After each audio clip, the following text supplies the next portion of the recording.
Olá, galerinha do sexto ano, bem-vindos a mais uma aula de matemática. Nessa semana estamos aprendendo a respeito das porcentagens. Ontem, na aula de ontem, você viu os conceitos, as ideias, e hoje a gente irá relembrar mais uma vez essas ideias e na sequência mostraremos para vocês algumas estratégias entre várias de como calcular as porcentagens.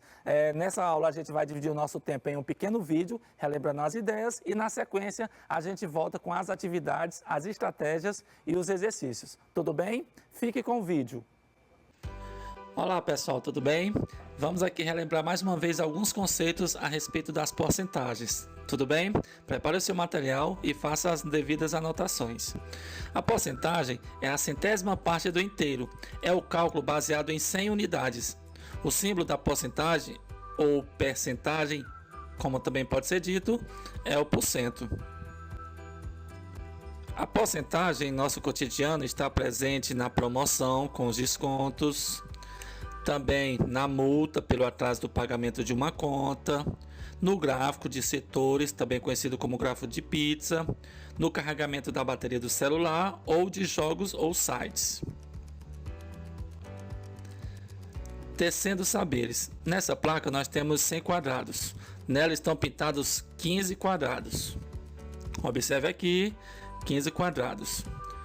15 quadrados em 100 é a fração decimal 15 centésimos, ou seja, algo que nós dividimos em 100 e que nós pintamos 15. 15 quadrados também em 100 é o número decimal 0,15. Observe que nós temos aqui centésimo, são 2 zeros. E o número decimal respeita o número de casa. Cada zero uma casa. Então 2 zeros, 2 casas. A leitura é a mesma também, 15 centésimos. 15 quadrados de 100 também chamamos de 15%. Na verdade, nós temos uma equivalência onde 15 centésimos é igual a 0,15, que é a mesma leitura, 15 centésimos, e é igual a 15%. Ou seja, em cada 100, 15 quadrados foram pintados. Para facilitar a compreensão, nós vamos começar o cálculo com a porcentagem com 100. E também com números rasos, ou seja, números que terminam em zero e que também chamamos de números redondos. Para facilitar, vamos trabalhar somente com números assim. Então, 5% de 100 estrelas em 100 é exatamente 5. Então, o cálculo é falso quando nós temos 100. 7% de 100 estrelas, 7 estrelas. 10% de 100 estrelas, 10. 13% de 100 estrelas, 13. 22% de 100 estrelas, 22. Então aqui nós estamos trabalhando com cálculos a cada 100. 100% é aqui o círculo pintado todo, né, que representa 100%, que é um inteiro. Vamos pintar 100% dos quadradinhos, ou seja, vamos pintar 100 quadrados. Então nós temos aqui a fração decimal 100 centésimos, ou seja, nós tínhamos 100 quadrados e pintamos 100, ou seja, o inteiro. Foi pintada a placa inteira e o círculo inteiro. Então nós temos que 100% é tudo, ou seja, 100% de 40 carros são exatamente o total de carros, 40. 100% de 54 bombons são exatamente o total de bombons que a gente tem, 54. Então é muito fácil calcular 100%, porque 100% representa o que? Tudo. 50% nós já vimos aqui que é exatamente a metade, ou um meio. Vamos pintar então a metade da placa. Pintamos exatamente 50 quadrados, que é a fração decimal 50 sobre 100, que corresponde a 0,50. Lembrando que cada 2 zeros representa 2 casas decimais. A leitura desse número também é igual à fração 50 centésimos. Então, calcular 50% é calcular exatamente a metade. 50% de 20 flores, por exemplo, nós vamos calcular a metade, ou seja, dividir por 2. 20 dividido por 2, 10. Então, 50% de 20 flores, 10 flores. 50% de 48 ovos, vamos dividir 48 por 2, que vai dar 24. 25% já seria a metade da metade, ou seja, 1/4. Então nós vamos pintar 1/4 da nossa placa, que são exatamente 25 quadrados. Portanto, temos a fração 25 centésimos, que é igual a 0,25. Sempre lembrando, 2 zeros, 2 casas decimais. A leitura é a mesma, 25 centésimos. Aqui nós já temos o cálculo, é a metade da metade, ou seja, nós podemos dividir por 4. Então, 25% de 80 maçãs é a metade da metade. Metade de 80 é 40 e metade de 40, 20. Portanto, 20 maçãs. Também poderíamos dividir 80 por 4, porque 25% representa 1/4. 25% de 60 alunos, metade de 60, 30 e metade de 30, 15. Também podemos dividir 60 por 4 e vamos encontrar o mesmo número, 15. 10% é 1/10. Vamos pintar 1/10 da nossa placa. Pintamos então uma coluna inteira. Nós temos a fração 10 centésimos e o número decimal 0,10. 2 casas, 2 zeros. E nós temos aqui a 10ª parte. Ou seja, nós podemos dividir por 10. Dividir por 10 é muito fácil quando o número é raso, quando o número é redondo, como 50 ou 150, que termina em 0. Basta eliminar o zero nesse caso. Então, 10% de 50 são 5 lápis. Também podemos dividir 50 por 10. 150 livros, eu quero calcular 10%, basta eliminar o zero, porque a divisão permite isso. Então, nós temos aí 15 livros. Ou seja, achar 10%, você pode dividir por 10. 75% já seria a metade mais 1/4. Então, nós temos aí 3/4. Lembrando que o total é 100, então cada parte é 25. 25 mais 25 mais 25, 75%. Então, vamos pintar 75% da placa, que seriam 75 quadrados. Nós temos a fração decimal 75 centésimos, que é igual a 0,75. A leitura é a mesma. 2 casas, 2 zeros. E aqui nós já temos que pensar um pouco mais. Nós temos aí a metade e depois mais a metade da metade. Ou você pode dividir por 4 e multiplicar por 3. Mas vamos fazer aqui com o cálculo mental. 75% de 20 brigadeiros. Vamos achar metade de 20, que é 10, metade. E agora achamos de novo a metade. Metade de 10 é 5. Somou 15. Portanto, 75% de 20 brigadeiros são 15 brigadeiros. 75% de 40 chocolates. Vamos achar a primeira metade, que é 20, e depois a metade da metade, que dá 10, totalizando 30 chocolates. Então, 75% de chocolate, 75% de 40 chocolates, temos 30 chocolates. Lembrando que você pode dividir por 4 e multiplicar por 3, que dá o mesmo resultado. Para finalizar, nós vamos aprender a fazer um cálculo mais prático, através de um problema. Milena fez 200 trufas e vendeu 28% delas. Quantas frutas ela vendeu? Vamos ver aqui mais uma estratégia. Vamos lembrar que 28% é a mesma coisa que 28 sobre 100. Partindo do princípio do cálculo com fração, nós vamos dividir então 200 por 100 e o resultado multiplicar por 28. Vamos lá? 200 dividido por 100, nós podemos aqui eliminar um zero para cada zero que tiver do outro lado. Então eliminamos um zero e eliminamos também o outro zero. Então fica mais fácil a divisão, né? 2 dividido por 1, 2. Multiplicou, subtraiu, 0. E agora pegamos e multiplicamos por 28. Lembrando que a gente divide pelo de baixo e multiplica pelo de cima. 2 vezes o 8, 16, vai 1. 2 vezes o 2, 4, mais 1, 5. Então aqui nós teríamos o cálculo da porcentagem através da fração decimal. Mas nós vamos simplificar esse cálculo fazendo apenas a multiplicação, porque nem sempre nós vamos ter essa oportunidade aqui de ficar eliminando os zeros dos dois lados, porque nem sempre esse número de repente terá 2 zeros. Então nós vamos pular a divisão e vamos apenas fazer a multiplicação pelo 28%. Esse aqui é o cálculo mais simples da porcentagem e vamos ficar com ele. Multiplicamos então pelo 8, multiplicamos pelo 8, 8 vezes 0 é 0, 8 vezes 0 é 0, 8 vezes 2, 16. Fecha a casa da unidade, aqui a gente pula essa casa, né? Mas se quiser colocar o mais aqui, já que sempre soma, né? Então de boa, tranquilo. Vamos agora multiplicar pelo 2. 2 vezes 0 é 0, 2 vezes 0 é 0 e 2 vezes 2, 4. Somando tudo, 0, 0, 6, 5.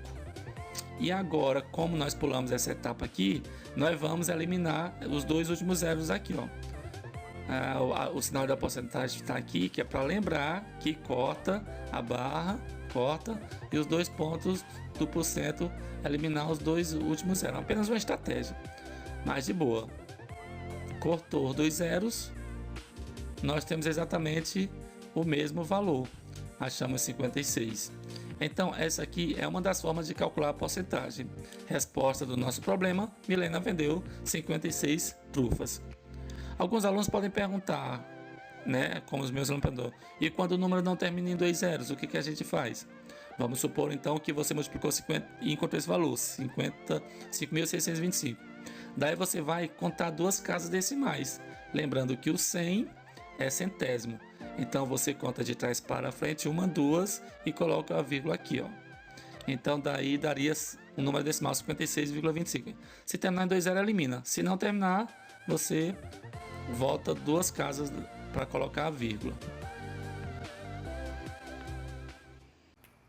Ok, muito bem. Depois desse vídeo, agora a gente vai apresentar para vocês. Já deu para perceber, né? Tanto na aula de ontem quanto na aula de hoje, existem muitas estratégias de como calcular porcentagens. Eu quero aqui apresentar para vocês pelo menos quatro estratégias mais bacanas, mais simples, mais fáceis, na verdade, o famoso bizu ou o famoso truque de como calcular, fazer um cálculo mais rápido. E isso vale também para porcentagens. Tudo bem? Então pegue o seu caderno, anote os truques aqui que eu quero apresentar para vocês, aliás, as estratégias, né? E você com certeza irá se identificar com alguns deles e assim, nas próximas vezes que você fizer cálculos de porcentagens nas suas atividades, seja do ensino fundamental, seja do ensino médio, ou quando for fazer algum concurso, alguma coisa do tipo, porque porcentagem está em todo lugar, a gente sempre precisa estar praticando esse cálculo. Então, segue aqui, quero aqui apresentar para vocês algumas estratégias de como fazer cálculos de porcentagens. Tudo bem? Eu quero aqui apresentar para vocês a nossa primeira estratégia, é através da transformação de frações em porcentagens. Lembra do conteúdo de frações, onde era possível calcular porcentagens a partir de frações? A gente vai relembrar aqui para vocês. Olha só, como transformar a fração 2/10 em uma porcentagem. Esse 2/10 é como se fosse assim, em um universo de 10, 2 vale quantos por cento dentro desse universo de 10? Você lembra como que era essa estratégia? A gente teria que criar uma maneira de transformar esse 10 aqui no denominador em 100, né? Já que a porcentagem tem como todo, como universo, o número 100. Então, quando tiver uma fração para transformar em porcentagem, o único trabalho que você vai ter é transformar o denominador em 100. Aqui no caso não está em 10. 10 vezes quanto que é igual a 100? Eu teria que multiplicar o 10 por quanto? Muito bem, para você que disse que basta multiplicar o 10 por 10 para dar 100, você acertou. Só que em vez de multiplicar o 10, o denominador por 10, eu vou ter também que multiplicar quem? O numerador. Eu vou ter que multiplicar ambos, tá certo? Então, em cima será 2 vezes 10 e no denominador será 10 vezes 10. O de cima, 2 vezes 10, dá 20 e o denominador, como a gente queria, 10 vezes 10 igual a 100. Pronto, olha só como é que está aqui a fração agora, 20 sobre 100, né? Já que é para transformar em porcentagem. Essa porcentagem aqui, esse número 100 vai transformar naquele símbolo, o símbolo de porcento, tá certo? Então vai ficar o número de cima 20 e o símbolo de porcento. Então transformamos aí a porcentagem, olha só como é que ficou. 20 sobre 100 é a mesma coisa que 20%, 20%. Tudo bem? Olha só aqui o próximo exemplo, 3/5. Como calcular 3/5 em forma de porcentagem? Basta pegar o denominador e multiplicar por um número que resulte o 100. 5 vezes quanto que daria 100? Muito bem, parabéns para você que disse que a resposta certa é 5 vezes 20, porque 5 vezes 20 é 100. Só que em vez de eu multiplicar apenas o de baixo, eu teria que multiplicar também o de cima por 20. Em cima, 3 vezes 20 é igual a 60 e embaixo 5 vezes 20 é igual a 100. 60 sobre 100, que transformado para porcentagem, 60%, ou seja, 3/5 é a mesma coisa que 60%. E por último, 4/25, para me transformar em porcentagem, ou seja, de um universo de 25, 4 representa quantos por cento? Vamos imaginar aqui, vamos aqui raciocinar 25 vezes quanto? Que daria 100? Muito bem, 25 vezes 4. Como eu teria que multiplicar o numerador também, então ficará a seguinte resposta. 4 vezes 4 igual a 16 e 25 vezes 4 igual a 100. Ficando, portanto, 16 sobre 100. Transformando para porcentagem, 16%. 16%. Então, essa é a primeira estratégia que eu queria explicar para vocês sobre como calcular porcentagens a partir de frações. Tudo bem? Vamos agora para a nossa segunda estratégia. Transformando a porcentagem em fração. Agora é o contrário, né?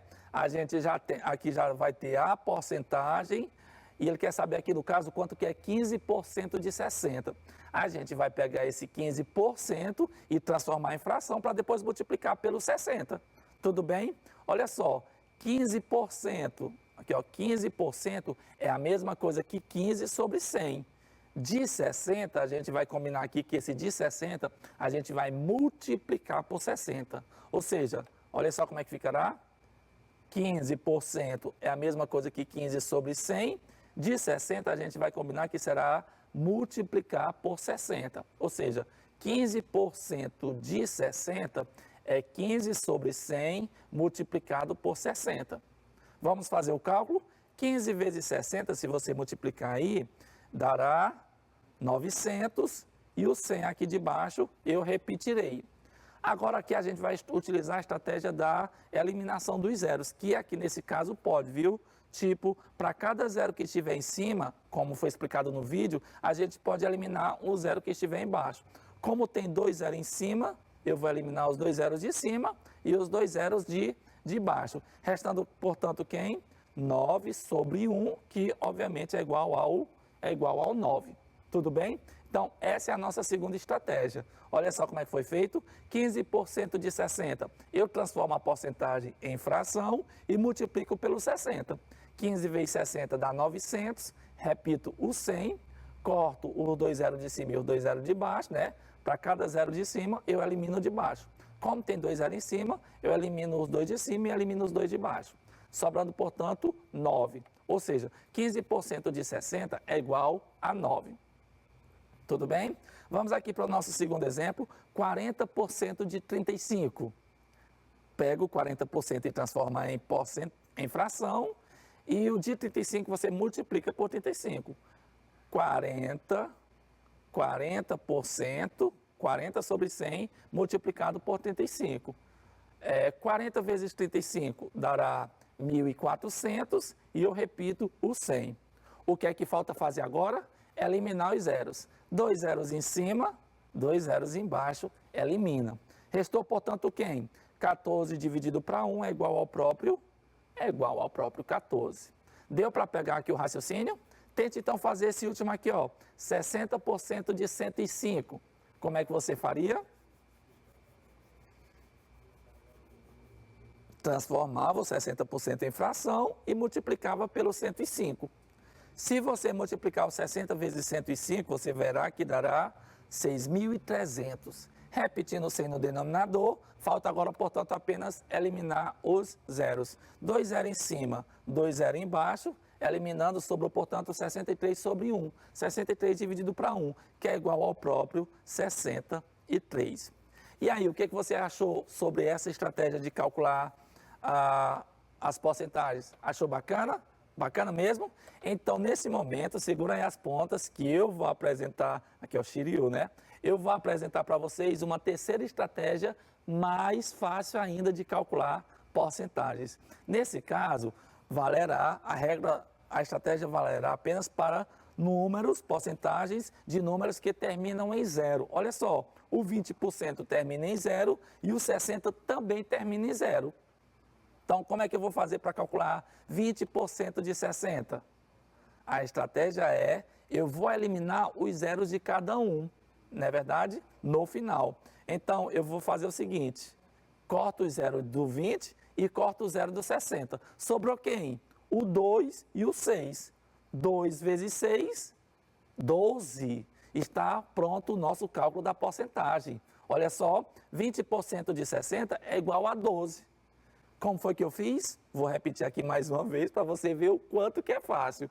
Toda vez que nos dois números tiver zeros, você pode eliminar mais uma vez. 20% de 60. Eu elimino o zero do 20 e elimino o zero do 60. Sobrou quem? O 2 e o 6. Multiplica os dois. 2 vezes 6, 12. Fácil demais. É a conta, é o cálculo de porcentagem, um dos mais fáceis que eu encontrei, tudo bem?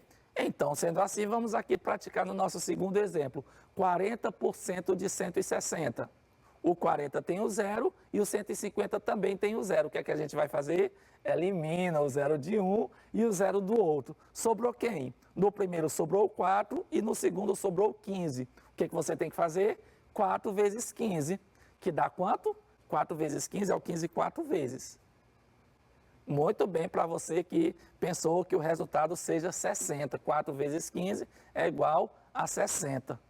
Pronto, acabamos de calcular quanto que é 40% de 150. No caso, a resposta é 60. Fácil, não? Então, vamos para mais um exemplo dessa estratégia aqui. 60% de 200. Se os dois têm zero no final, então você pode simplesmente eliminar. Calma, não são todos os zeros. Para cada zero que eu cortar aqui, eu cortarei outro aqui. Então, se tem só um zero aqui, eu também vou cortar só um zero no outro. Eliminando o zero do primeiro número e o zero do segundo número, sobrou quem no nosso cálculo? 6 vezes 20. Quanto que dá 6 vezes 20? Muito bem, dá exatamente 120.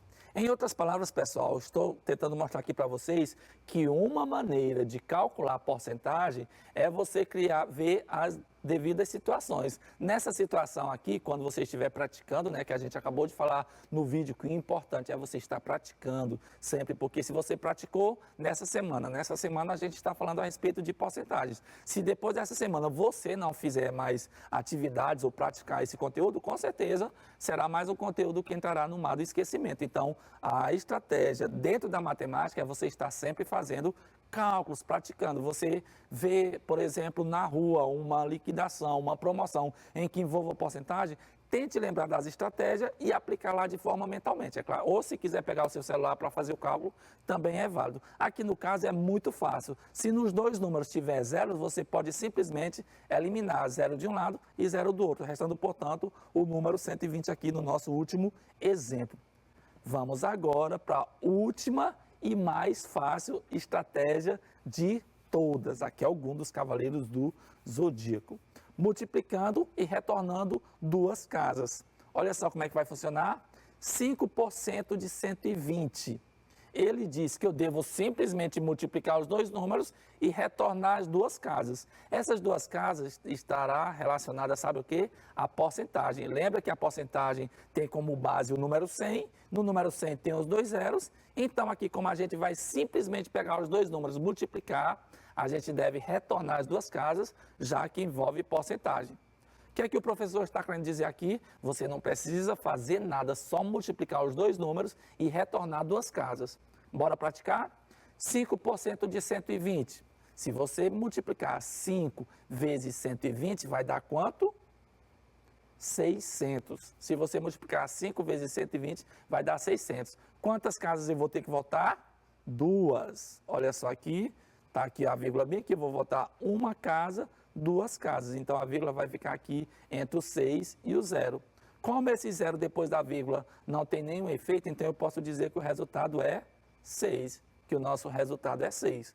Pronto, essa é a nossa estratégia. Você multiplica um número pelo outro normalmente, do jeito que está. Na estratégia passada, a gente eliminava um zero de um lado, o zero do outro número. Já aqui você não precisa eliminar ninguém. Basta você multiplicar os dois números e voltar a vírgula duas casas. No caso, 5 vezes 120 dá 600. Como não tinha vírgula, você pega aqui a última casa e retorna duas casas para colocar a vírgula. Então ficou 6,00, que na prática significa 6. Ou seja, 5% de 120 é igual a 6. Bora praticar aqui no nosso segundo exemplo. 4% de 75. 4% de 75. O que é que você tem que fazer? Pega o 4 e multiplica pelo 75 normalmente. E se você multiplicar 4 vezes 75, você verá que dará 300, né? 75 mais 75, 150. 150 com outro 150, 300. E por último, o que é que você tem que fazer? Voltar duas casas. Já deixei até aqui o espaço para colocar a vírgula. Mas, por enquanto, não tem vírgula, o número é 300. Você voltará duas casas. Uma, duas, colocando a vírgula aqui entre o 3 e o 0. 3,00 no caso dá quanto? 3. Em outras palavras, 4% de 75 é igual a 3. Por último, 8% de 250. Quer um tempo para você tentar fazer esse cálculo mentalmente, ou então pegar o seu celular e fazer o cálculo? 15 segundinhos aí para você tentar descobrir quanto que é 8% de 250, utilizando essa estratégia aqui, de multiplicar os dois números e retornar duas casas. Tempo para você?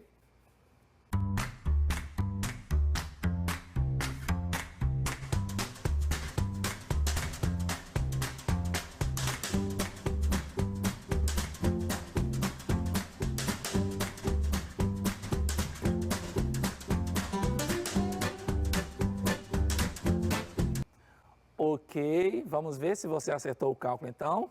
Como é a estratégia? 8% de 250, basta você multiplicar os dois números. 8 vezes 250, né? Se fosse 4 vezes 250, daria 1.000. Mas como são 8, então é o dobro, 1.000 com 1.000, que dá um total de 2.000. Ou seja, 8 vezes 250 é igual a 2.000. E por último, o que é que você vai fazer? Voltar duas casas. Eu já deixei o espaço aqui de colocar a vírgula, mas por enquanto o resultado aqui, ó, é 2.000 e no caso a gente retornará duas casas. Uma, duas. Então a vírgula ficará aqui, ó, 20. Ficará 20. Então, para deixar aqui mais esteticamente bacana, vamos tirar esses dois zeros aqui depois da vírgula, que não serve para nada e, portanto, o nosso resultado será 20. Em outras palavras, calcular 8% de 250 é igual a 20. É igual a 20. Ok. E aí, o que você achou a respeito dessas estratégias?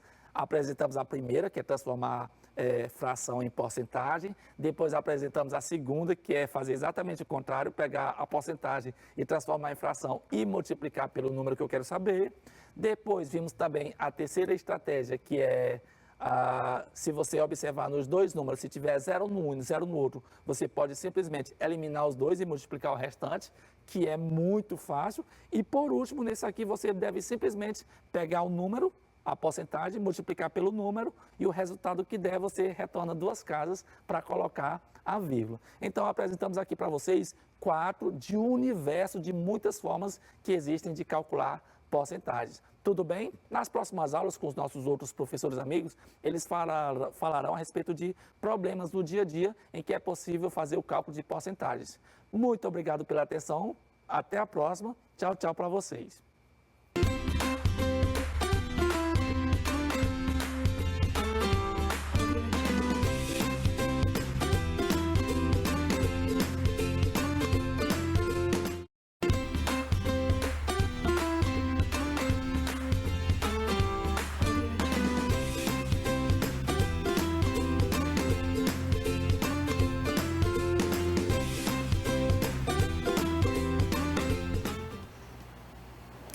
Oi, meus amores, tudo bem com vocês? Espero que sim. Estamos aqui mais uma vez para dar continuidade às nossas aulas, tá bom? Ao nosso aprendizado. E aí eu espero que vocês estejam aí aprendendo, estejam gostando das aulas, tá bom? E gostando dos textos, principalmente. Lembra do que eu falei para vocês nas aulas passadas, não foi? Se você lê poema, você lê qualquer texto. Então, tá sem nada para fazer, pode ser até no celular de vocês, pesquisa aí poemas para ler hoje, tá bom? Dá uma olhadinha que vocês vão encontrar muito texto bom, muito texto incrível, que vai abrir a sua mente, que vai fazer você entender melhor ao mundo à sua volta, tá bom? E aí lembra, é aquela leitura gostosa que você faz ali rapidinho, ou pode aprofundar mais nela, tá bom? Pode ir além, entender o que realmente o eu lírico quer dizer com aquelas palavras, com aqueles versos, com aquelas estrofes, tá bom? Façam esse exercício em casa de vez em quando, porque se você lê poema, você lê qualquer texto, tá bom? Vamos lá, vamos dar continuidade à nossa aula? Presta atenção, tá?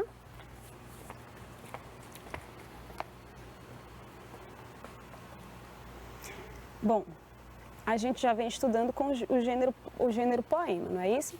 Só que hoje o nosso foco é nessa habilidade aqui, inferir informações. Professora, aula passada você falou de inferir. Falei sim, só que lá foi inferir o sentido de uma palavra ou de uma expressão, tá? Esta habilidade aqui é quase a mesma coisa, só que a gente não vai inferir o sentido de uma palavra ou de uma expressão, tá? A gente vai inferir informações a partir do texto, tá? É a chamada inferência local. Ali no próprio texto você chega a uma conclusão, você chega a um entendimento, tá bom? Ou de um conhecimento prévio do assunto, a chamada inferência global. É aquela que você compreende ali algo, tá? Depreende algo do texto a partir do conhecimento que você já tem aí acumulado, chamado conhecimento de mundo, tá? Através das informações prévias que você já tem, que você vem acumulando ao longo da sua jornada, tá bom? Então, cada dia vivido é algo aprendizado, tá bom? É algo aprendido, tá bom? Então, a gente ao longo da nossa vida vai acumulando conhecimento. E aí chega um momento em que você acessa esse conhecimento para entender algo, para compreender algo, tá? Então, essa habilidade vai tratar disso, de inferir as informações a partir do texto ou de um conhecimento prévio do assunto, tá bom? Quando você já sabe de um assunto, lê um texto sobre aquele assunto, então você vai entender até com mais facilidade. Ok? Vamos entender um pouquinho melhor essa habilidade? A palavra inferir, você já sabe o que significa, não é? Na aula passada a gente viu, hoje a gente vai retomar aqui, olha só. Segundo o dicionário Ruais, inferir é concluir pelo raciocínio, concluir a partir de fatos, a partir de indícios, é deduzir, tá? É tirar conclusões. Vocês lembram da aula passada? Então, olha só. A partir de fatos, a partir de indícios, tá bom? Por isso que a gente lê o texto mais de uma vez, né? Procurando esses indícios, procurando esses fatos que fazem com que eu chegue a uma conclusão, tá? Com que eu infira uma informação. Mas vem cá, na prática, como isso pode ajudar na interpretação? É exatamente isso que faz com que a gente compreenda um texto, tá? Compreenda a mensagem de um texto. É por meio dessas inferências de informações, é por meio daquela inferência do sentido de uma palavra ou de uma expressão, tá bom? É por meio dessas inferências que a gente vai chegar a uma interpretação, uma compreensão do texto, tá bom? Então, olha só. Ao ler um texto, as informações podem estar explícitas ou implícitas. Teve uma aula que eu expliquei para vocês o que significa essas palavras. Vamos retomar? Olha só. Explícita quer dizer algo que está ali à vista. Tá bem claro, tá? Você olhou e viu, tá? Então é explícita. Quando algo não está às vistas, quando não está claro, quando você não vê ali de imediato, significa que está implícito. Tranquilo? Deu para entender? Então vamos lá. Ao ler um texto, as informações podem estar explícitas ou implícitas. Inferir é conseguir chegar a conclusões a partir dessas informações. Então, olha só, você vai chegar a conclusões, tá bom? Você vai inferir informações a partir do que está explícito no texto, tá ali claro, escrito com todas as letrinhas, tá bom? Ou por meio das informações implícitas, aquelas que estão nas entrelinhas que eu falo para vocês, né? Muitas vezes a gente acha que só lê o que está nas linhas. Não, mas existe também algo que está ali escondido, é implícito, tá? Que está nas entrelinhas. E cabe a gente, como leitor, procurar essas informações, encontrar essas informações, porque são elas que vão nos ajudar a chegar em alguma conclusão, tá bom? Chegar em algum entendimento, alguma compreensão, certo? Deu para entender direitinho? Ainda não? Olha só o que eu trouxe aqui para vocês. Eu trouxe aqui uma tirinha para que a gente entenda melhor essa questão da inferência de informações ali no texto, tá bom? E aí, lembra do que eu falei?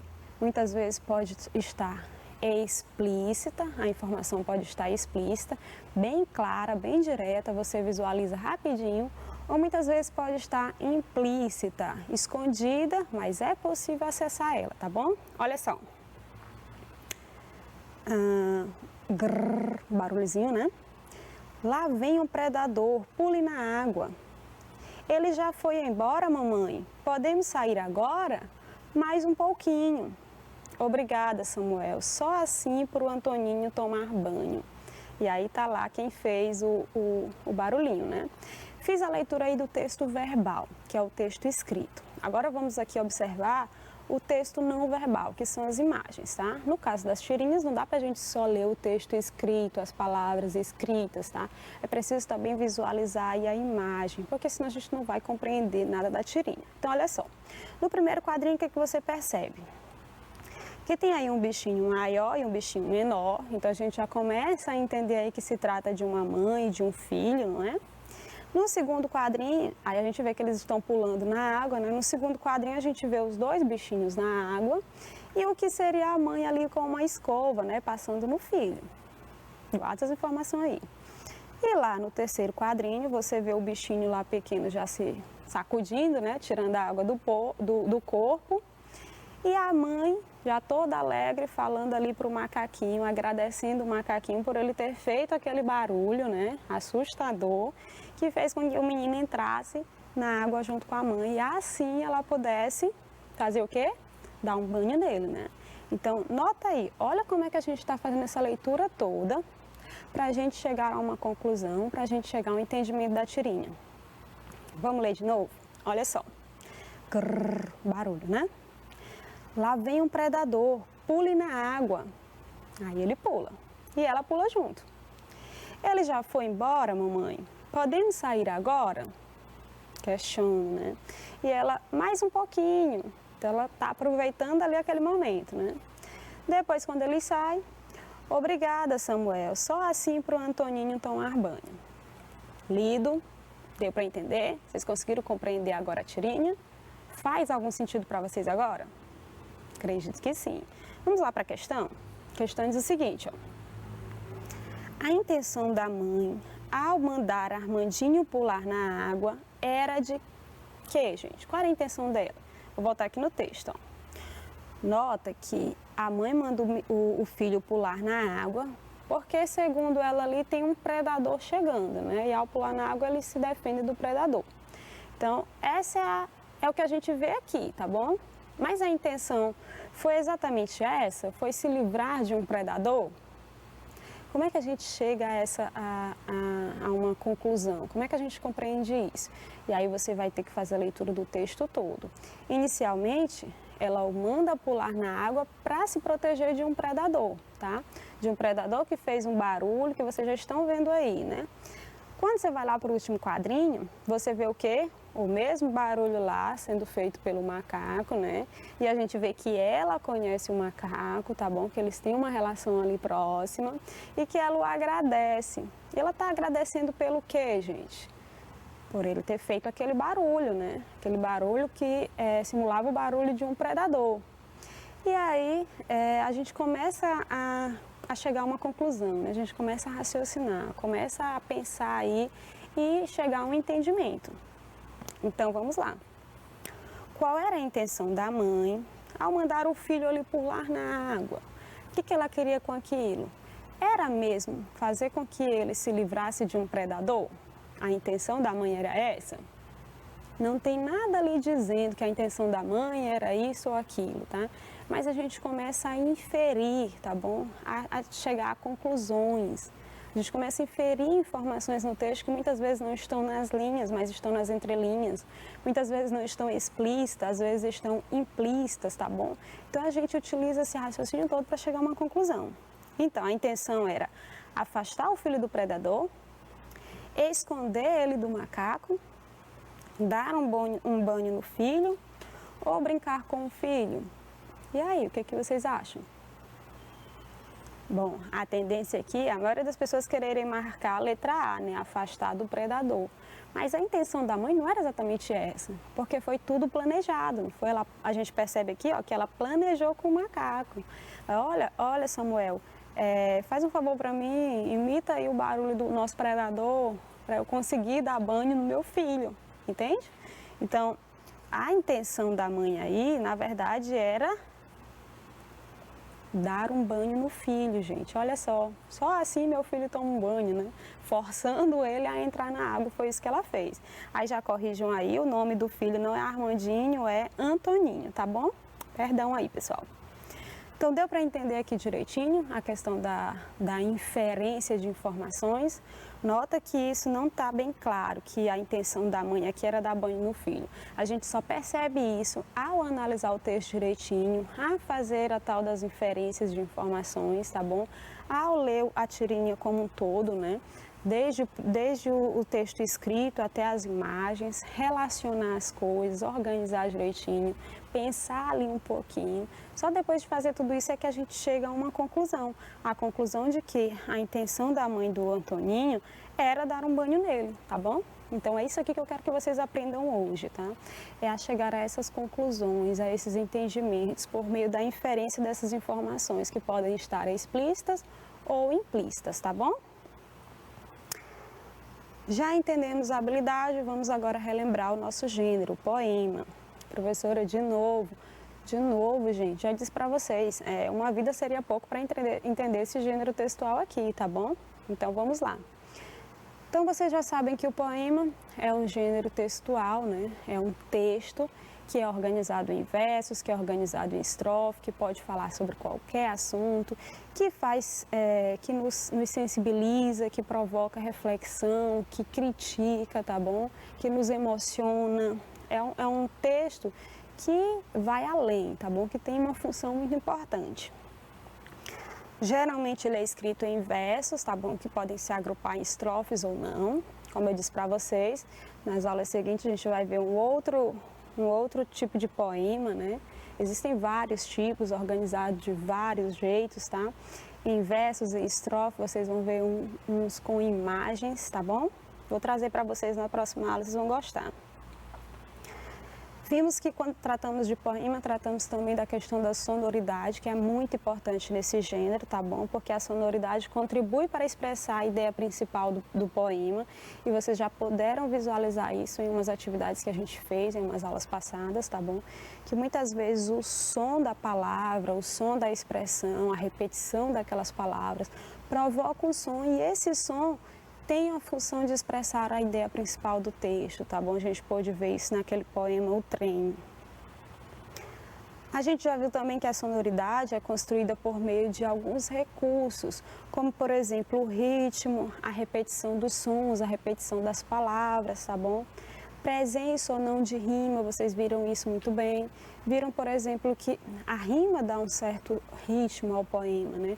Mas vocês viram também que a repetição de algumas letras, né? Repetição de algumas consoantes, de algumas vogais, ou a repetição mesmo de algumas palavras, de alguns versos, tudo isso aí dá ritmo ao poema, né? E faz com que ele tenha uma estrutura organizada de uma forma diferente, que traz essa característica como uma maneira de fazer com que a gente compreenda melhor o texto, tá? Se a gente observar bem essas características dela, fica bem mais fácil compreender esse gênero. E vimos também que a linguagem do poema, ela é multissignificativa, tá bom? E aí eu repito para vocês, falo novamente, não existe leitura errada no poema, né? Por isso, pelo fato dele ser multissignificativa, da linguagem do poema ser multissignificativa, tem um leque aí de oportunidades de interpretação de um poema, tá bom? Isto é, com muitos significados, com emprego de imagens, figuras como metáfora, comparação, que a gente viu em uma aula aí atrás, personificação, aliteração, assonância, tá bom? Foram coisas que eu mostrei para vocês que podem aparecer no poema e que ajudam na questão do significado do texto, tá bom? E aí, a forma como se diz é tão importante quanto o que se diz, tá? Então, você pode falar sobre qualquer assunto no poema, mas a maneira como você vai tratar aquele assunto é tão importante quanto o assunto a ser tratado, tá bom? E aí, eu espero que vocês estejam compreendendo bem isso, tá bom? Lembra que quando a gente fala de poema, a gente fala de um texto organizado em versos, tá bom? Em estrofes, que a quantidade de versos, que a quantidade de estrofes varia muito, tá bom? Depende de quem vai escrever o poema. Eu posso escrever um poema que só tenha uma estrofe com vários versos, tá bom? Eu posso escrever um poema que tem várias estrofes, cada uma só com verso, 2 versos, 3 versos. Vai depender muito aí do que eu estou querendo fazer e como eu estou querendo organizar esse poema, tá bom? Lembrei que na aula passada eu pedi para vocês fazerem um poema. E aí, fizeram? O que os professores de vocês acharam? Vocês gostaram do resultado? Foi difícil? É um tipo de texto que você vê assim, parece tão fácil, né? De todo não é difícil, gente. Depende muito da prática, como tudo na nossa vida. Quanto mais a gente pratica, melhor a gente fica, tá bom? Então, digamos que tenha sido a sua primeira experiência ao produzir um poema. Pratica mais, tá? Hoje tenta fazer outro. E não só tenta fazer, mas também começa a ler, tá? Procura poemas para ler. Eu tinha pedido para vocês fazerem isso também, né? Tá sem nada para fazer, pesquisa aí uns poemas para ler, tá bom? Porque isso também vai abrindo sua mente para a compreensão das coisas e do mundo, tá bom? E aí, vamos lá. Como toda aula, eu sempre trago um texto do gênero que nós estamos estudando para a gente trabalhar a nossa habilidade, tá bom? Vamos lá? E a leitura de hoje é também do José Paulo Paes, tá? No ano passado a gente leu um texto dele, Raridade, não é? Se eu não me engano. E hoje a gente vai ler um outro poema dele, tá bom? Um que eu também acho muito legal. É este aqui. O título é Sobrenome. Já começa aí pensando, tá? Aí fazendo as inferências de vocês para compreender direitinho o poema. Sobrenome. Como vocês sabem, Frankenstein foi feito com pedaços de pessoas diferentes.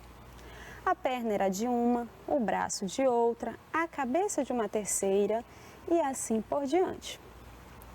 Além de o resultado ter sido um desastre, houve um grave problema na hora em que Frankenstein foi tirar a carteira de identidade. Como dar identidade a quem era uma mistura de várias pessoas? A coisa só se resolveu quando alguém lembrou que num condomínio cada apartamento é de um dono diferente. Foi assim que Frankenstein Condomínio ganhou nome e sobrenome como toda a gente.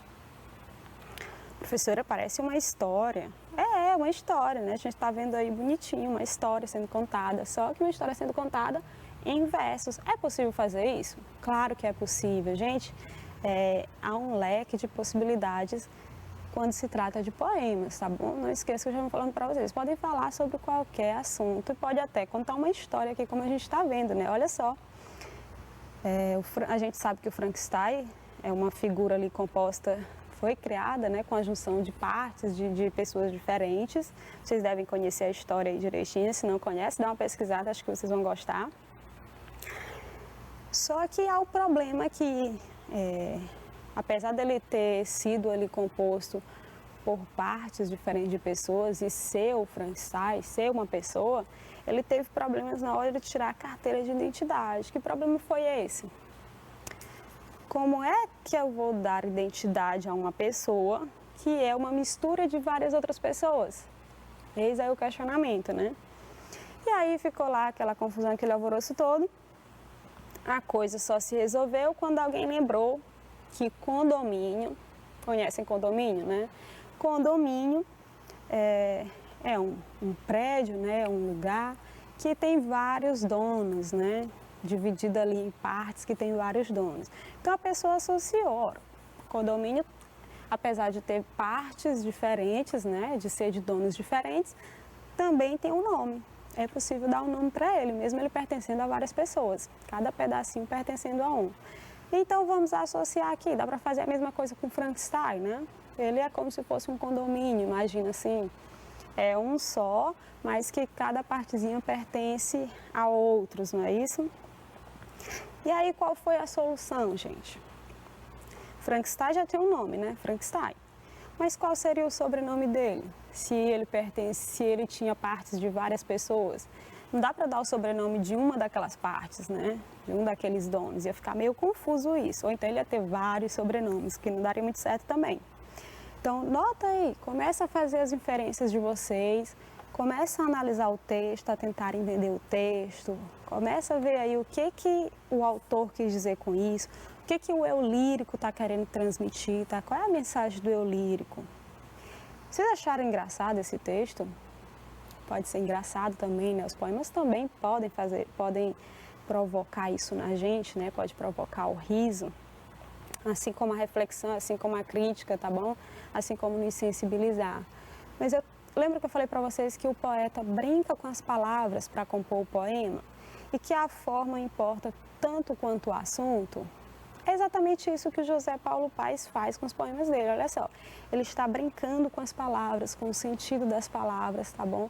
Com o sentido dos versos aqui, o que cada verso quer dizer, o que ele quis dizer. Nota que ele utilizou aí o Frankenstein, né? A composição do Frankenstein, para compor esse poema, gente. Então é uma possibilidade muito grande, pode se falar sobre qualquer assunto. Então, vamos dar mais uma lida para a gente, para as questões? Como vocês sabem, Frankenstein foi feito com pedaços de pessoas diferentes. A perna era de uma, o braço de outra, a cabeça de uma terceira, e assim por diante.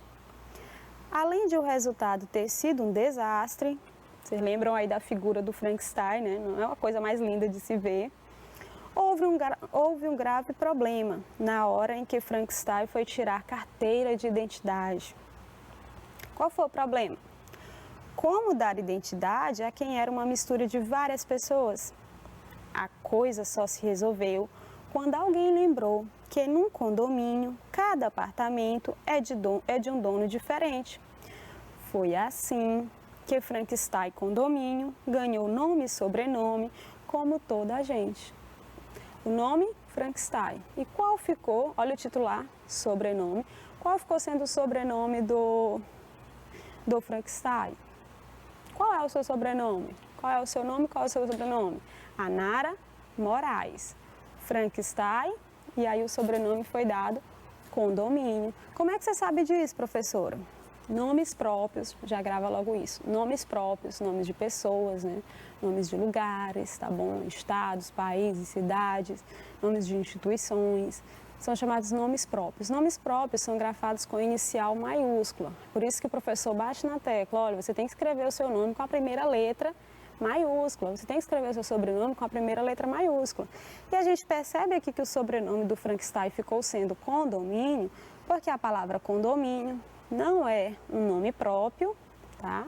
Ela deveria ter sido escrita com letra minúscula, com C minúsculo, mas com condomínio aqui está sendo usado como nome próprio, no caso aí, a gente percebe que se trata do sobrenome do Frankenstein. Então, o sobrenome do Frankenstein ficou Frankenstein Condomínio, tá bom?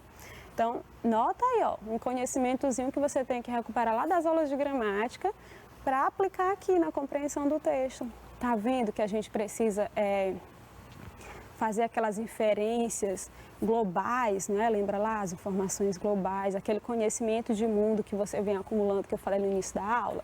Eu precisei ir atrás aqui, procurar na minha mente um assunto que eu estudei na aula de gramática, por exemplo. Aprendi que nomes próprios são grafados com letras maiúsculas. Por isso que eu entendo que condomínio aqui é o sobrenome do Frankenstein. Se não tivesse com a inicial maiúscula, aí a gente não entenderia que se trataria de um sobrenome, tá bom? Então, tá vendo aí as inferências que a gente tem que fazer? Às vezes no próprio texto, às vezes na nossa cabeça, onde está acumulado conhecimentos ao longo da nossa vida, tá bom?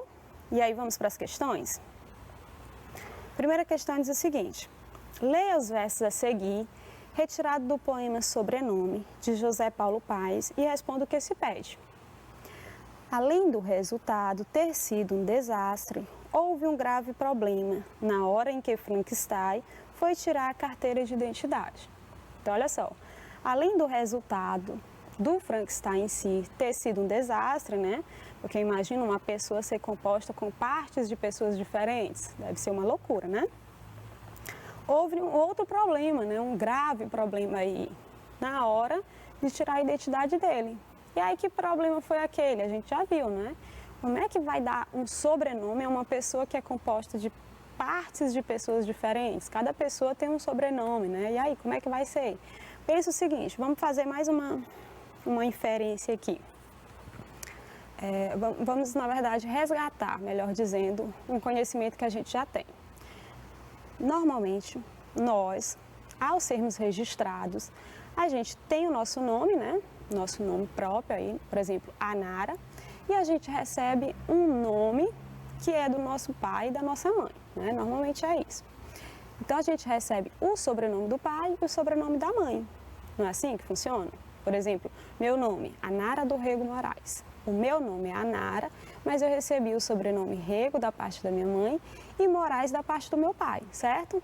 Como é que a gente vai fazer isso com o Frankenstein se o Frankenstein é composto por mais de duas pessoas aí no caso, né? Não é só o pai e a mãe, na verdade tem outras pessoas. Era possível dar esse sobrenome dessas outras pessoas para ele? Ia ficar bem confuso ou um nome bem longo, não é isso? Então, olha aí, mais uma vez resgatando o conhecimento de mundo que a gente tem para a gente compreender o texto, para a gente entender, para a gente fazer a inferência aí das informações, para a gente chegar à conclusão, chegar a um entendimento, tá bom? Então vamos lá, o que a questão pede? Que grave problema Frankenstein enfrentou quando foi tirar a carteira de identidade? Aí, nesse caso aqui, a inferência já é local, não é só você retomar o texto, é só você ler o texto que você vai encontrar essa informação. Além do resultado ter sido um desastre, houve um grave problema na hora em que Frankenstein foi tirar a carteira de identidade. Que grave problema Frankenstein enfrentou quando foi tirar a carteira de identidade? Vocês já gritaram aí a resposta que eu sei, mas vamos lá? O problema foi esse, gente. Foi difícil encontrar um sobrenome para ele, visto que Frankenstein era composto de partes de pessoas diferentes. Olha só, a gente chega a essa conclusão por meio da leitura que a gente fez do texto, por meio dos indícios que tem lá no texto, né? A gente sabe que tirar a carteira de identidade aí, não é? É você dar um nome, é você dar um sobrenome, é você ter uma função ali na sociedade, tá bom? Então, qual foi o grave problema enfrentado aí por Frankenstein? A dificuldade, né, de achar um sobrenome para ele. No caso aqui, fala da carteira de identidade, né? Para a gente aqui, a gente poderia remeter como que é falado o nome, gente? A certidão de nascimento, né? É na hora da nossa certidão de nascimento que é dito ali o nosso nome, o nosso sobrenome, não é isso? Então, tenta trazer para cá também esse conhecimento para que vocês consigam chegar a essa conclusão. Então, que grave problema foi enfrentado por ele na hora de tirar a carteira de identidade? Foi difícil encontrar um sobrenome para ele, visto que Frankenstein era composto de partes diferentes. Gente, olha só como quanto mais você lê, mais coisas vão aparecendo na sua cabeça. Sabe o que eu estava pensando agora enquanto falava isso para vocês? Bom, Frankenstein não nasceu ali de um pai nem de uma mãe, então não daria exatamente para criar uma certidão de nascimento para ele, não é? Então, o passo seguinte foi a carteira de identidade. Normalmente a gente tira a certidão de nascimento antes para depois a carteira de identidade. No caso dele não teve a possibilidade aí da certidão de nascimento, já foi direto para a carteira de identidade, né, que a gente já tira ali já um pouco crescido. E aí, olha só o que eu já estou inferindo, né? Que conclusão que eu já estou chegando, que conhecimento eu já estou resgatando ali para entender um pouco mais. Estava pensando, por que foi carteira de identidade e não certidão de nascimento? Certo? Tranquilo até aí?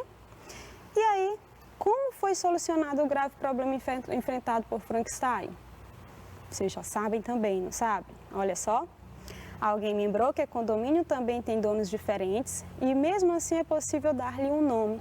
Então, o sobrenome de Frankenstein ficou sendo condomínio, para remeter àquela ideia de um todo formado por partes diferentes, donos diferentes, não é isso?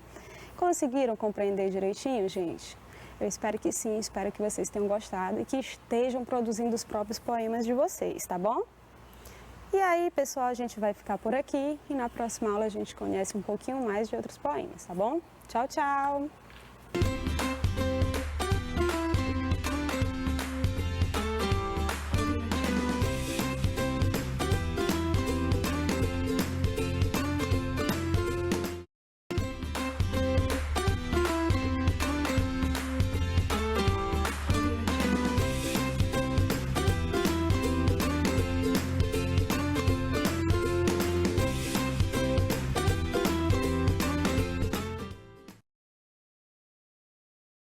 Eu sou o Reginaldo, professor de Geografia. Eu queria deixar meu abraço aqui para vocês que continuam nos acompanhando, especialmente para a galerinha lá do Delmira Coelho Machado, Zona Norte, né, no bairro Buenos Aires, e também para a turma lá da Escola São Sebastião, lá em Todos os Santos. Meu abraço para vocês.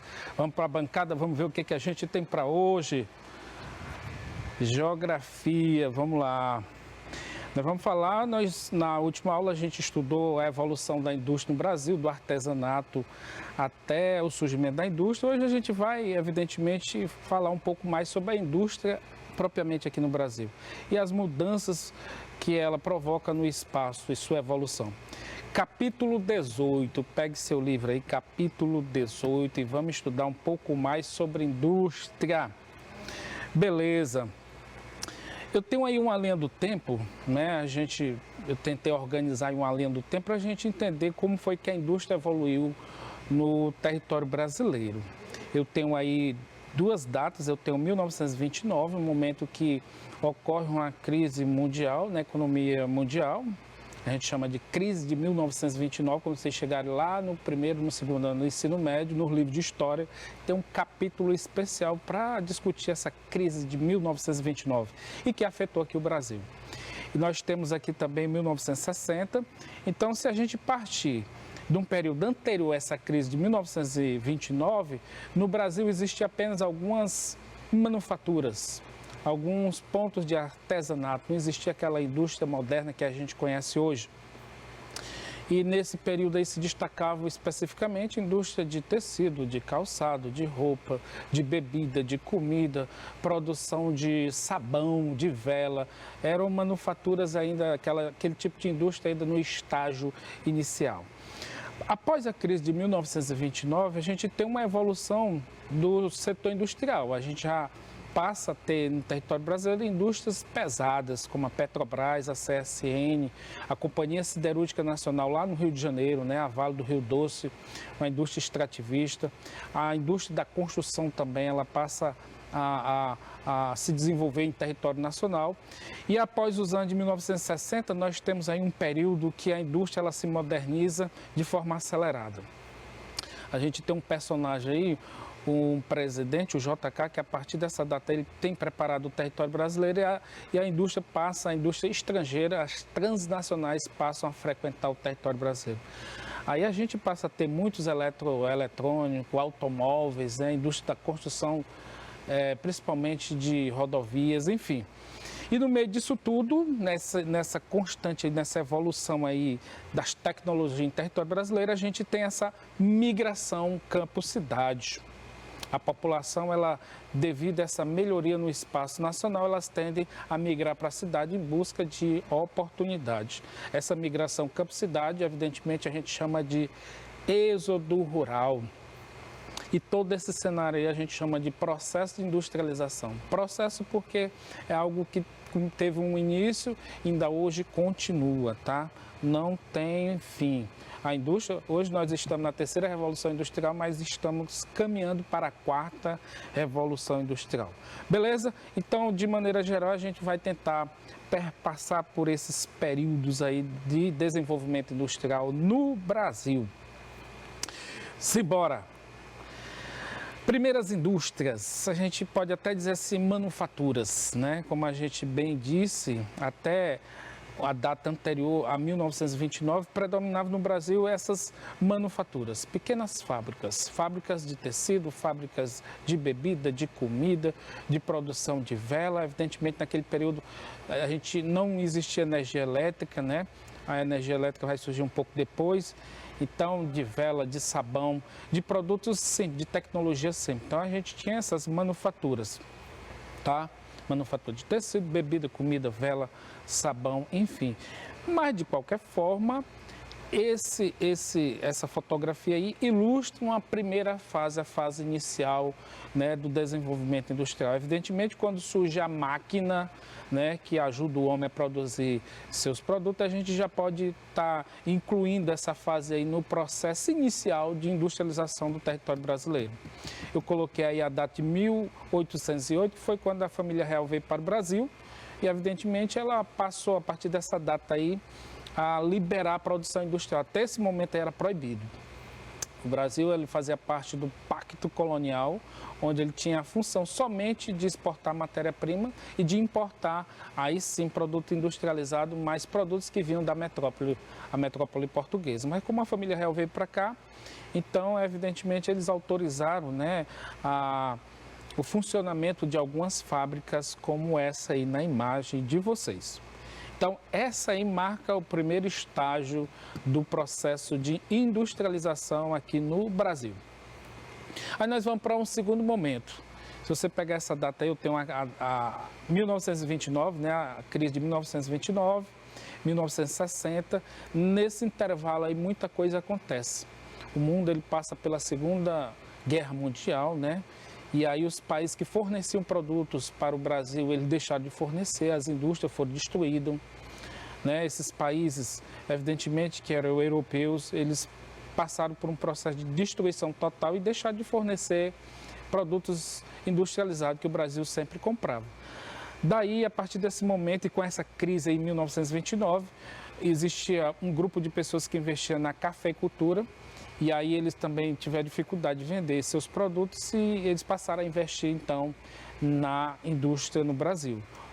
Do café, os cafeicultores, a riqueza que eles tinham, eles passaram a investir na produção de produtos através do setor industrial. Aí a gente tem o surgimento de indústria de base, né, a CSN, né, como tem aí a Petrobras, a Vale do Rio Doce. Indústria aí ligada ao ramo de produção de produtos pesados, da construção de metal, né, cimento, de combustível. Enfim, essa segunda fase do Brasil é marcada por esse tipo de indústria. Indústria pesada, tá?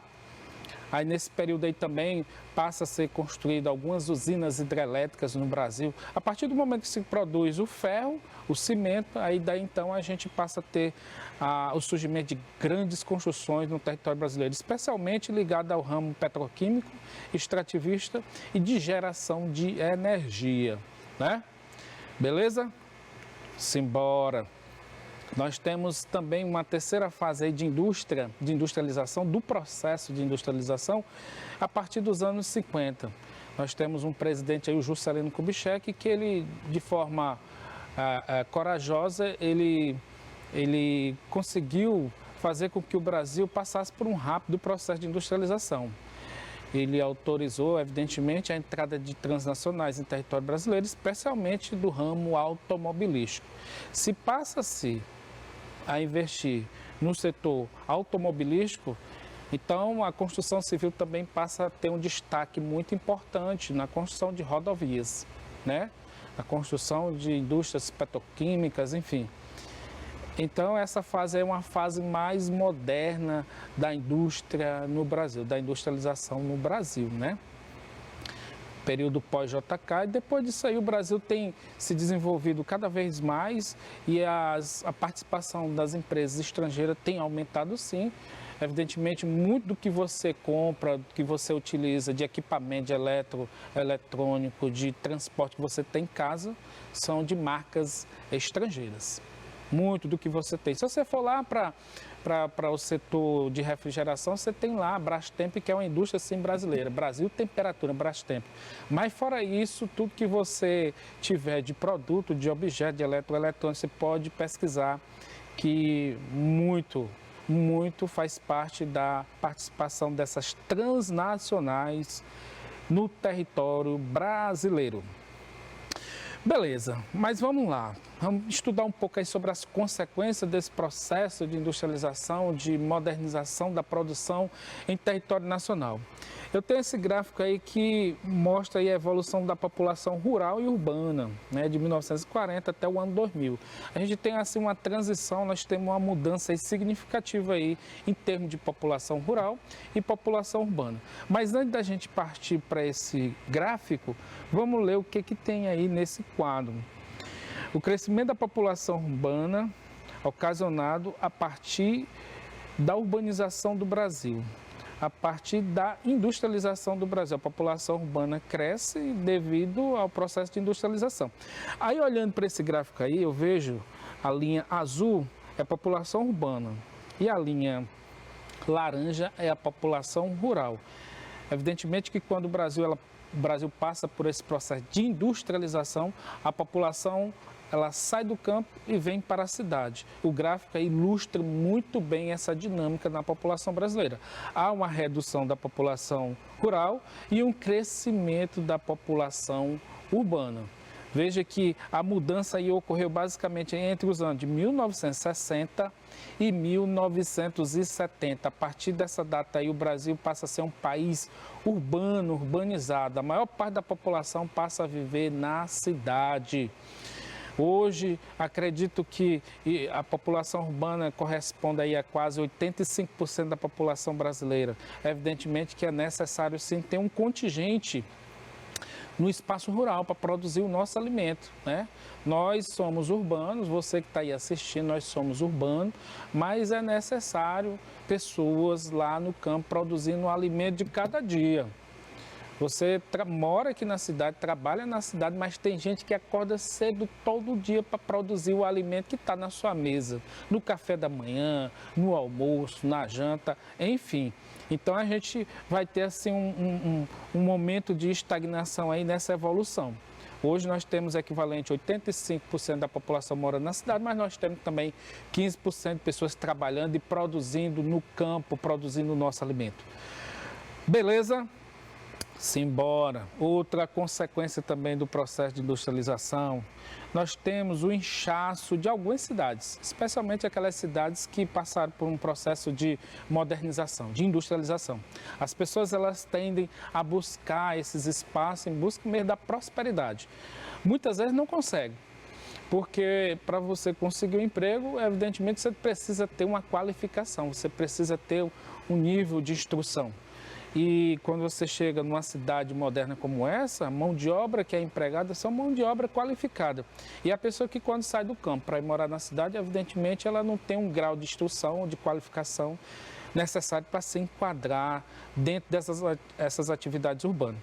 Mas eu tenho aí sim, eu tenho um inchaço de algumas cidades, especialmente em São Paulo, Rio de Janeiro, né? Cidades que tiveram à frente aí do processo de industrialização do Brasil, a gente chama de macrocefalia urbana, cidade inchada, cheia de problemas, né? Você tem problema relacionado à habitação, à poluição, à mobilidade, ao transporte, à moradia, veja só aí a moradia, né? Você tem problema de toda natureza, mas isso evidentemente foi fruto desse desenvolvimento que aconteceu, especialmente em São Paulo. São Paulo e Rio de Janeiro ali, esse eixo aí que foi vitrine para a industrialização do Brasil. Hoje as indústrias elas estão já se espacializando, ocupando novos espaços, a gente já vê aqui na frente, eu acredito que seja o próximo, mas de modo geral o que aconteceu durante esse processo de industrialização do Brasil foi isso aí, algumas cidades passaram a ser atraentes e ficar inchadas. Macrocefalia urbana, cheio de problema. Quem conhece aí São Paulo, aí, quando você vê no noticiário, tem muita coisa ruim. Ok, mas quais foram os fatores que contribuíram para a industrialização no Brasil? Vários, especialmente lá em São Paulo. O acúmulo de dinheiro gerado pelo café, falei anteriormente que os cafeicultores eram os homens mais ricos, que tempo eles eram chamados de barões do café. Eles tinham muito dinheiro, foram eles que passaram a investir maciçamente na produção industrial. Depois teve o governo federal, o Estado brasileiro também, que deu um apoio. Mas, primeiro ponto, pessoas ricas. Segundo ponto, dificuldade de importação durante a Segunda Guerra Mundial.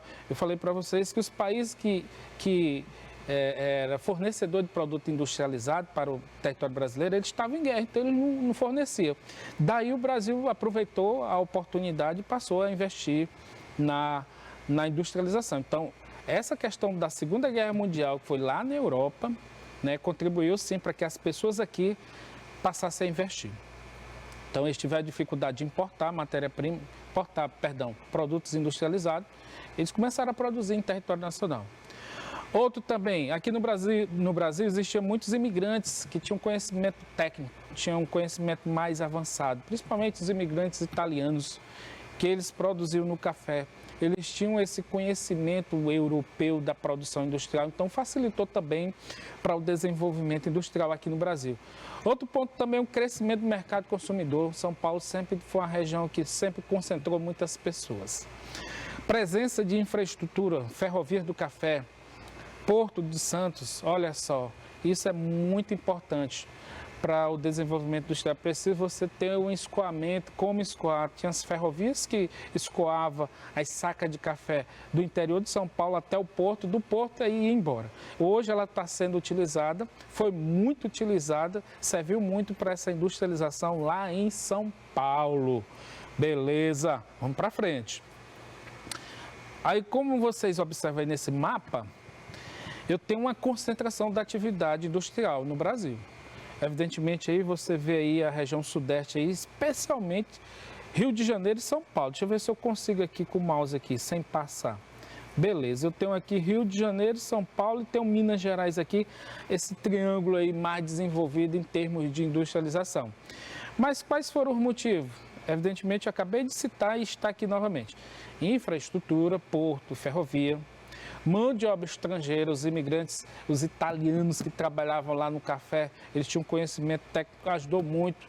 Presença de bancos, rapaz, bancos para as relações financeiras já existia em São Paulo. Banespa, Banco do Estado de São Paulo, e o mercado consumidor. Tudo isso aí você concentra aí nesse triângulo aí, Rio de Janeiro, São Paulo e Minas Gerais. Então, há sim uma concentração industrial no Brasil. E essa concentração, evidentemente, como a gente viu, ela também leva como consequência essa macrocefalia urbana, né?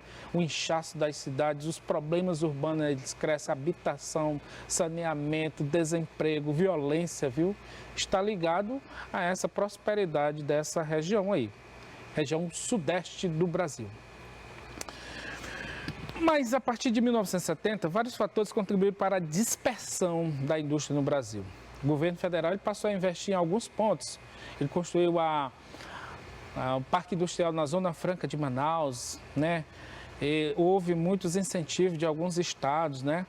Essa deseconomia de escala significa dizer que na região sudeste ela passou a ter muitos problemas relacionados à infraestrutura, aluguel de mão de obra, trânsito. Isso aí a gente traduz como deseconomia de escala. Surgimento de sindicatos, os primeiros sindicatos também surgiram na região industrializada, o sindicato metalúrgico, né? E aí os sindicatos sempre reivindicando os direitos que tem que reivindicar mesmo. E aí as indústrias, acabaram se dispersando pelo território brasileiro.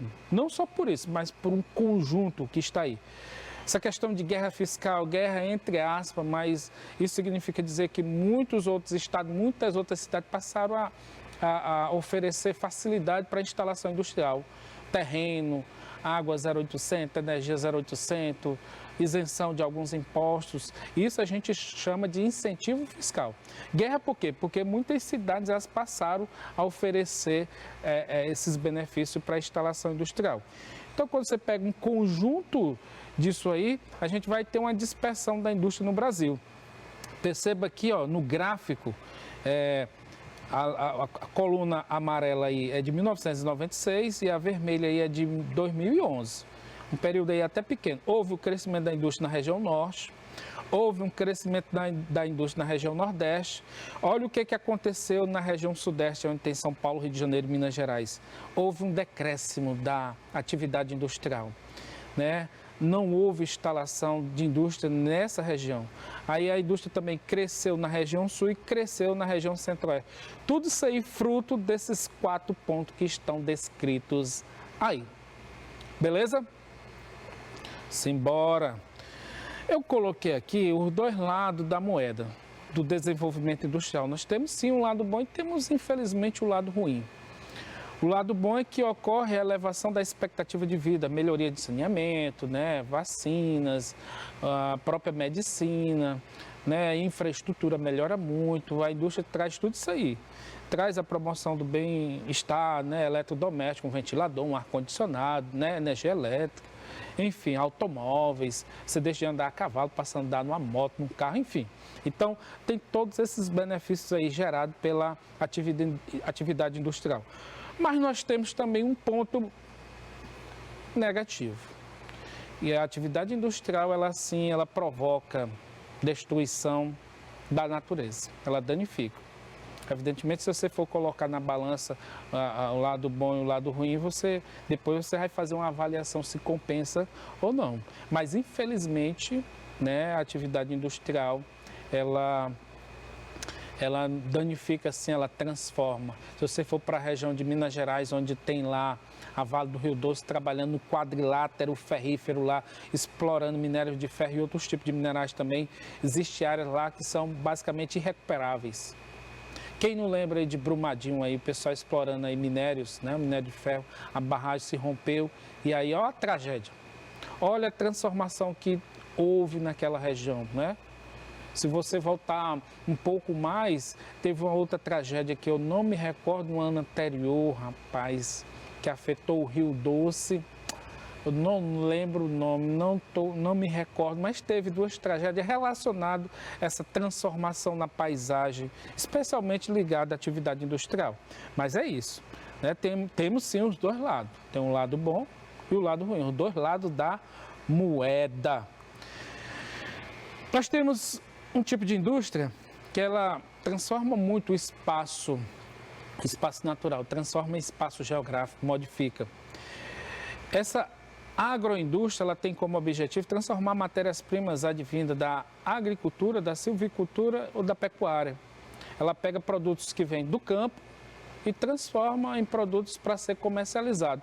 Eu acredito aí que essa fotografia maior aí vem da pecuária, né? Eu acho que a criação de ave, de frango, hoje tudo que você compra agora é processado pela indústria, é processado pela agroindústria. Você vai comprar o arroz, você vai comprar o feijão, você vai comprar a farinha, está lá embalado, processado, purificado por essa agroindústria.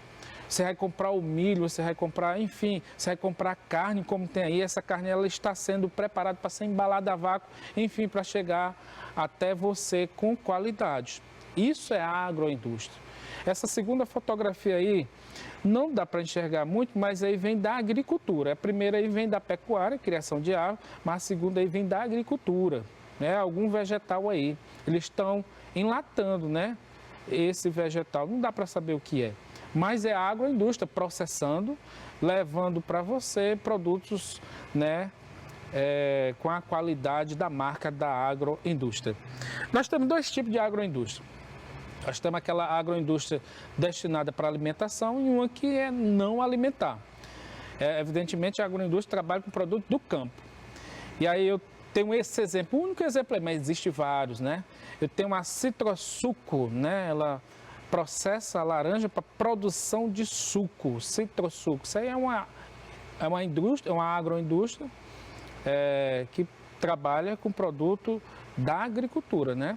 Mas nós podemos citar a Sadia, Friboi, a Seara, enfim, várias empresas, várias agroindústrias do setor alimentar. Mas temos também aquela agroindústria que trabalha com produtos que não vai servir para o alimento da população. Eu tenho bem aí a indústria de curtimento e tratamento de couro, o curtume, que fica lá na região da Santa Maria da Codipe. Eles processam, né, o couro do boi, do bode, do ovino, né, para a fabricação de sapato, bolsas, enfim. Na região também da Santa Maria da Codipe, eu acho que lá, depois de Boa Hora, nós temos também a Convap. Lá eles produzem o álcool combustível. não alimentar, mas eles produzem também um açúcar, a agroindústria alimentar.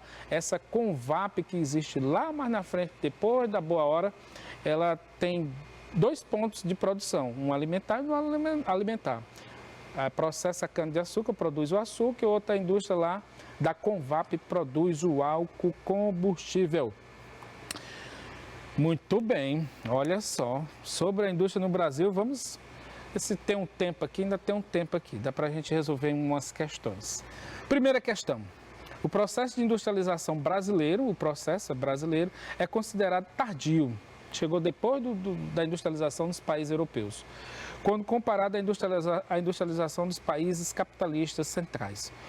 O fragmento que reforça a ideia presente no texto sobre a industrialização tardia acima se fortaleceu durante a Segunda Guerra Mundial, o processo de industrialização brasileiro se fortaleceu durante a Segunda Guerra Mundial.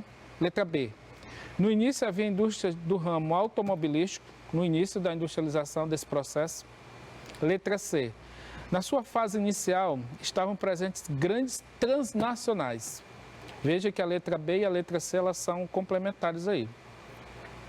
Letra D, as primeiras indústrias foram trazidas pelos colonizadores em 1530. Não, em 1530 aí, o Brasil, os colonizadores passaram a investir no cultivo da cana-de-açúcar. Então vamos lá.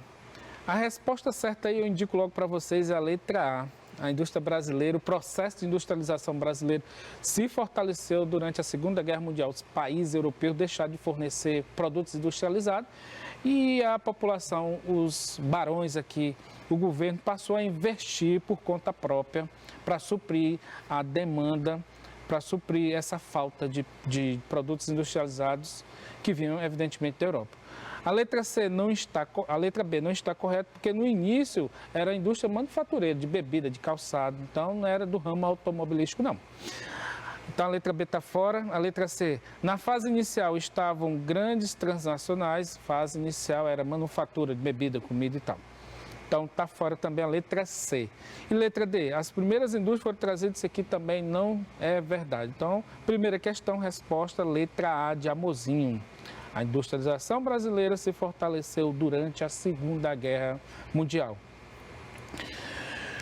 Analise o gráfico. Esse gráfico aí fala da urbanização no Brasil. A coluna aí, essas colunas aí marcadas por 2 cores, população urbana. Veja que a população urbana cresceu e a população rural em vermelho aí diminuiu. Então vamos lá. Eu tenho aí de 1940 a 2010. O gráfico acima ilustra um processo que foi consequência da industrialização no Brasil. De posse dessas informações, pode-se inferir que a industrialização contribuiu para o aumento da população urbana. Olha, lembra daquele resumo lá no início, lá que tem migração campo-cidade? A industrialização contribuiu para o aumento da população urbana? Verdade, a resposta aí é letra A. A letra A está sim relacionada a esse gráfico aí, crescimento da população. Por que a população urbana cresceu? Teve um fator, a industrialização. Mas vamos ver o que diz a letra B de Benzinho. A taxa de urbanização decresceu. Não decresceu, ela cresceu. Letra C, a urbanização não tem ligação com a industrialização. Tem sim, se não fosse a indústria, não haveria essa urbanização no Brasil. Urbanização é o crescimento da população na cidade e diminuição da população no campo. Então está fora a letra B e letra C de coisinha. Letra D, o percentual de população rural cresceu. Basta olhar o gráfico aí. Percentual de população rural decresceu. Veja que de 1940 até o ano de 2010 ela reduziu aí a taxa aí de 16% e de população rural, população urbana 84%. Como eu falei para vocês, está em torno disso aí mesmo. No ano de 2020 nós temos aí praticamente 85% da população próximo disso aí. Ok? Beleza. Hoje nós vamos ficar por aqui, né? Vocês podem, evidentemente, pegar o livro de vocês e buscar reforçar o conhecimento sobre essa atividade industrial no Brasil. Faça isso e na próxima aula a gente conversa mais. Até lá!